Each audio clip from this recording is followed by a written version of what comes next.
नमस्कार, मैं हूं ममता सिंह और आप देख रहे हैं पुलिस टुडे न्यूज। चलिए शुरुआत करते हैं आज दिन भर की बड़ी और विशेष खबरों से। अर्श इकबाल जी, हमारे न्यूज़ चैनल में बहुत बहुत स्वागत है। जैसे आज कल देखा हमने कि एक नगर पालिका की लापरवाही से एक मासूम बच्चे की जान चली गई और तमाम प्रशासन जो है जब जगाए जब बच्चे की जान चली गई, उसको लेकर क्या कहना चाहेंगे आप? देखिए, ये बहुत दर्दनाक घटना है और ये एक तरह से मैं कहूँगी नगर पालिका और प्रशासन और जो भी ज़िम्मेदारान हैं रामपुर के, उनकी ये नेग्लिजेंस की वजह से हुआ है। और ये कोई छोटा मोटा हादसा नहीं है। अगर अभी भी रामपुर की जो आवाम है वो अपनी आंखें नहीं खोलेगी तो पता नहीं इस तरह से कितने जो है मासूम अपनी जान गंवाएंगे, क्योंकि अभी तो बारिश शुरू हुई है। कल शायद चंद घंटों की बारिश हुई थी, उसमें एक मासूम की जान चली गई, जिसमें मुझे लगता है कि हमें चेयरमैन पर 106 धारा लगवानी चाहिए, कॉजिंग डेथ बाय नेग्लिजेंस। इसमें जो है आपकी लापरवाही की वजह से किसी एक बच्चे की जान चली गई है तो आपके ऊपर ये धारा बनती है कि आपने जो बारिश में होने वाली परेशानी ये हम हमेशा हर साल ही देखते आ रहे हैं कि जब भी मतलब इनकी सड़कें टूटती हैं खुदती हैं, अभी बनी हुई सड़कों पर ये निर्माण करना शुरू कर देते हैं, उसका जो है टेंडर पास कर देते हैं और ये रिकॉर्ड्स में ये दिखाते हैं कि इन्होंने सड़कें नाले साफ़ करवाएं, जो कि नहीं है। और आप इसकी सबसे बड़ी एग्जाम्पल ये देख लीजिए, 17 घंटे उस बच्चे को ढूंढा गया, जिसमें नाले को खंगोला गया और कूड़ा मिला।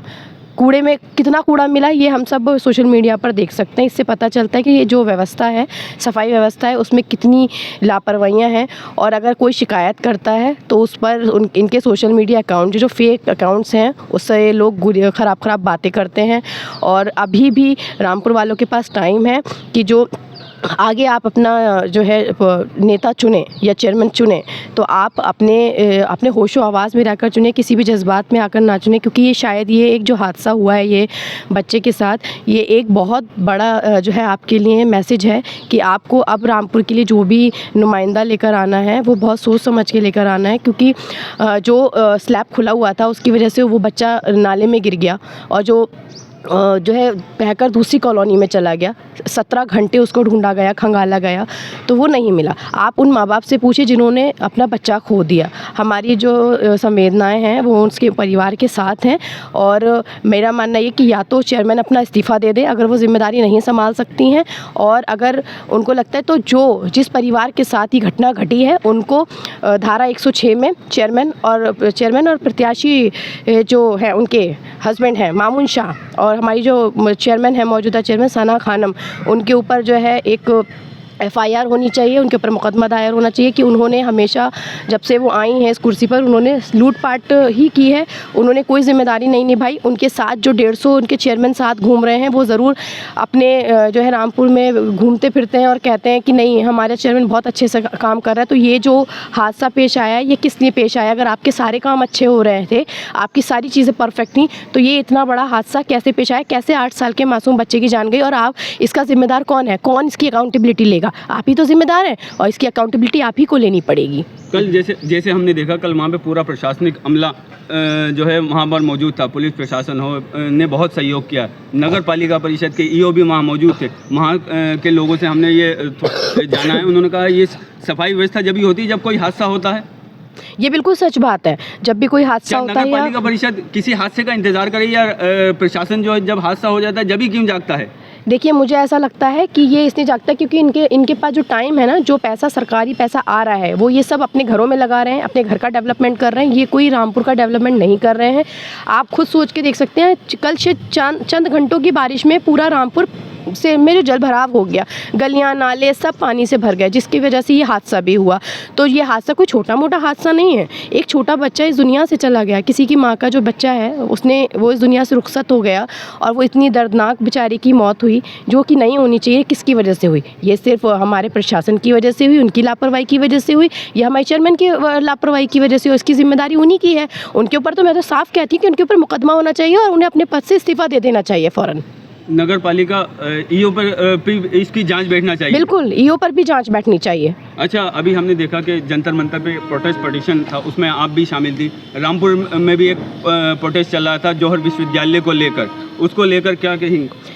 देखिए जौहर विश्वविद्यालय जो है वो कोई एक इमारत नहीं है। वहाँ पे हज़ारों लाखों बच्चों का मुस्तकबिल है। सरकारें तो हर बार बदलती रहेंगी, लेकिन ये जो इमारत है, यहाँ से जो बच्चे पढ़कर निकलेंगे वो आने वाले कल का मुस्तकबिल है, हमारा आने वाले कल का फ्यूचर है।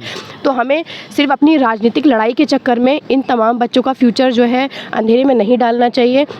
और मुझे लगता है जिस तरह से जंतर मंतर पर लोग एक साथ होकर शिक्षा के लिए लड़ाई लड़ रहे थे, सिस्टम की लड़ाई लड़ रहे थे, वो लोग आपके चैनल के माध्यम से मैं यही कहूँगी कि ज़्यादा से ज़्यादा तादाद में दूर दूर से लोग यहाँ आएँ, इस प्रोटेस्ट को ज्वाइन करें। हालांकि एक इंटरिम रिलीफ इनको मिल गया है, लेकिन वो पूरी तरह से रिलीफ नहीं है। हम कह सकते हैं कि सरकार ने उन्हें एक तरह से लॉलीपॉप दिया है।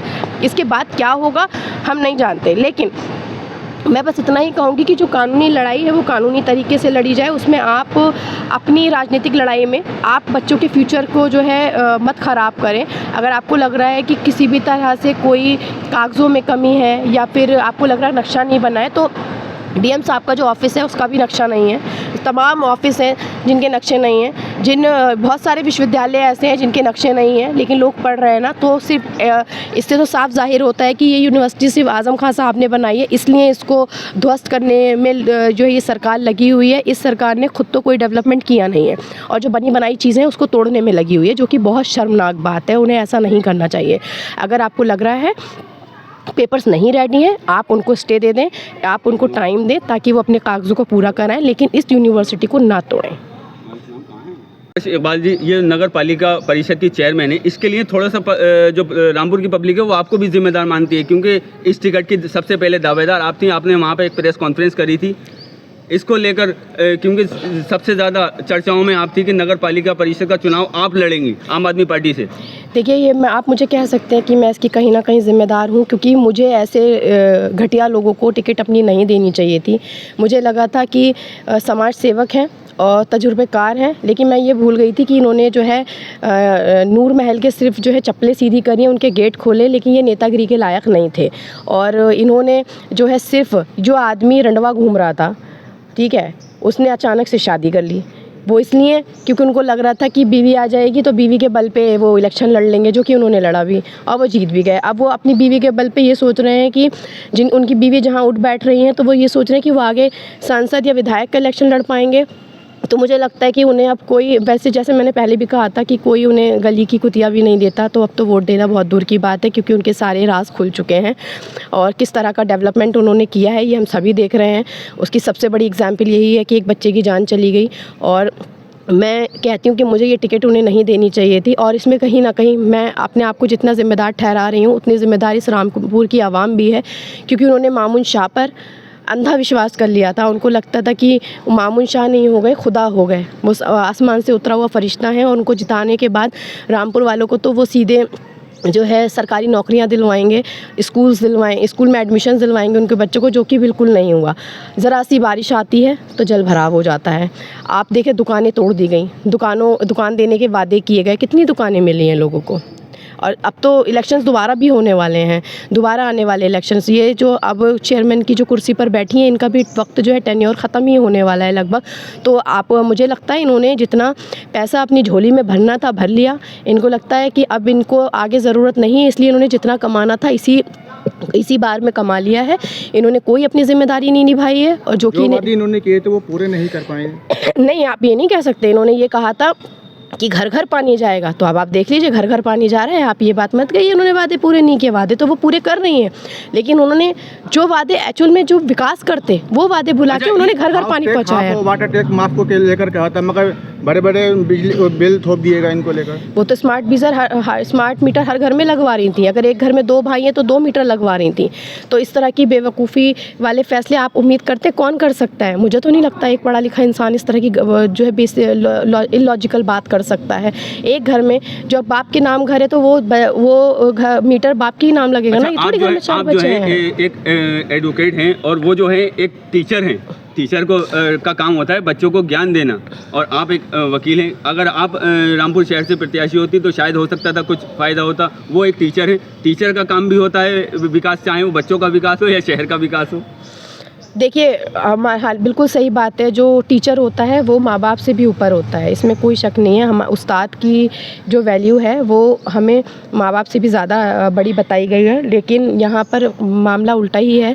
यहाँ पे टीचर होने के नाते दुकानें तोड़ी गई। जब दुकानें ही नहीं रहेंगी, कारोबार ही नहीं रहेगा, तो माँ बाप अपने बच्चों को कैसे पढ़ाएंगे? भीख मांग के तो पढ़ाएंगे नहीं। रोज़गार तो होना ज़रूरी है ना। रोज़गार आपने दिया नहीं, जो रोज़गार था वो आपने छीन लिया। तो आप फिर मैं कैसे कह सकती हूँ कि आप अच्छे जो है अध्यापक हैं? आपको जो है जिस तरह, अगर आप एक टीचर हैं तो आपको बहुत अच्छे से पता है सोसाइटी में क्या चल रहा है। जैसा कि मैंने जब वो इलेक्शन के जो डॉक्यूमेंट्स अपने फुलफ़िल कर रही थी, तो मुझे जहाँ तक मैंने उनकी डिग्री नोटिस करी थी, उनमें ये लिखा था वो साइकोलॉजी की स्टूडेंट रही हैं। तो साइकोलॉजी मतलब मनोविज्ञान। मनोविज्ञान मतलब आप समझ सकते हैं कि सामने वाला आपसे क्या चाहता है, क्यों चाहता है, किस लिए चाहता है, और इस सोसाइटी को किस चीज़ की ज़रूरत है, ये बखूबी आप जान सकती हैं अगर आप टीचर हैं। और आप वैसे उनके पास डिग्री साइकोलॉजी की थी, लेकिन उनकी खुद की साइकोलॉजी इतनी ज़्यादा बिगड़ी हुई है कि उन्होंने पहले तो जो है सारा पैसा उन्होंने अपने घर में लगाया, उन्होंने अपने आप को भरा, अपने भाइयों को भरा। उसके बाद उन्होंने जो रामपुर में जो पैसा लगाया वो हमें दिख ही रहा है। हर जगह गड्ढे हैं, कूड़ा है, गंदगी है। आप मेरे पीछे देख सकते हैं, ये मेरी कॉलोनी का पार्क है। कितनी सफाई आपको यहाँ दिख रही है? आपको दिख रहा होगा घास कितनी बड़ी बड़ी है। ये बरसात का टाइम है, कीड़े, सांप, मकोड़े सब आ सकते हैं। बच्चों के लिए कितना जान का खतरा है। अच्छा, एक लास्ट सवाल हो रहा है। अब हमने बीच में देखा था कि आप समाजवादी पार्टी के आजम खान जब जेल से आए थे तो आप मिलने गई थी। क्या अगला नगर पालिका का चुनाव आप समाजवादी पार्टी से लड़ने को, या आम आदमी पार्टी से?